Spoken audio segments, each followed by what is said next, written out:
Hello, my name is Bridget McCarthy. The first monologue I will be performing is titled Death by Peanut by Daniel Craig, and the second one is titled The Worst Thing That Ever Happened to Me from the 1984 film Gremlins as performed by Phoebe Cates.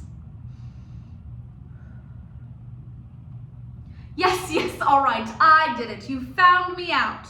I killed the cook in the kitchen with the peanut butter. But honestly, what kind of a person goes into cooking with that severe a peanut allergy? Yes, I killed him, but if it hadn't been me, he would have eventually encountered a peanut on his own. How did I fool him into eating the peanut butter, you ask? Yes, I'm fairly certain Colonel Katsup asked just now, but I'll never tell.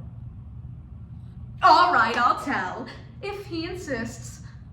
Really, if he insists?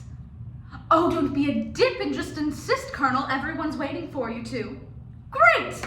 So, I hid the peanut butter inside of chocolate! Yes, everyone knows the cook had a sweet spot for cocoa, but it was I who thought to invent a decadent chocolate treat with peanut butter filling. Yes, it was shaped sort of like a very shallow cup. Why do you ask? Oh, all right. You found me out. I didn't invent it. I saw it in the checkout aisle at the grocery store. Oh, it's not like you need a PhD to figure that out, Professor Prune. But it was I who thought to change the words on the packaging from peanut butter cups to chocolate cups.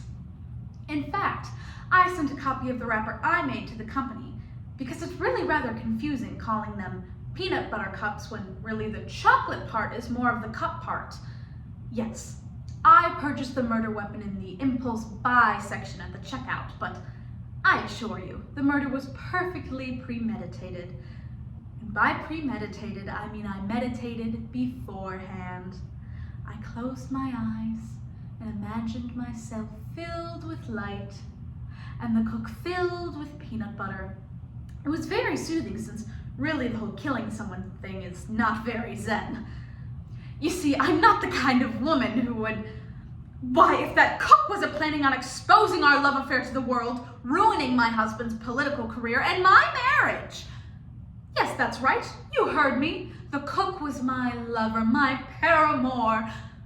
Oh, don't look at me like that, Miss Flamingo. I know you've tasted his gentle consommes, lapped up his bisques, eaten his crabs, Florentine, so don't play innocent. He was a true artist in the kitchen, the kind of man who knows how to get into your pantry. I loved him. But it was a short affair for me, and he wanted a 16-course tasting menu. I kept metaphorically saying, check please, but he wouldn't listen. No, he wouldn't bring me the check. So I did what I had to do. I made him cook me his last supper and finish it with a very final chocolate cup for dessert.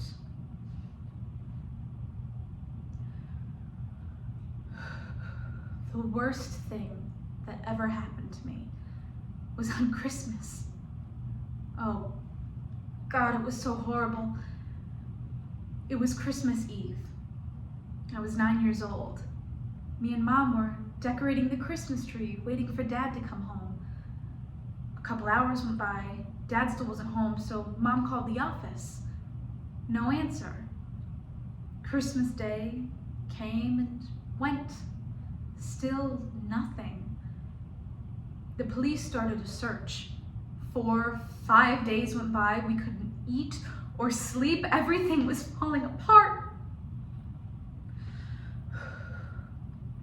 It was snowing outside.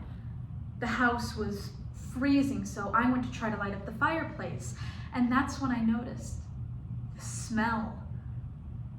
The firemen came and broke through the chimney top. Me and Mom were expecting them to pull out a dead cat or a bird, and instead, they pulled out my father. He was dressed in a Santa Claus suit, his arms loaded with presents. He was going to surprise us. He slipped and broke his neck. He died instantly. And that's how I found out there was no such thing as Santa Claus.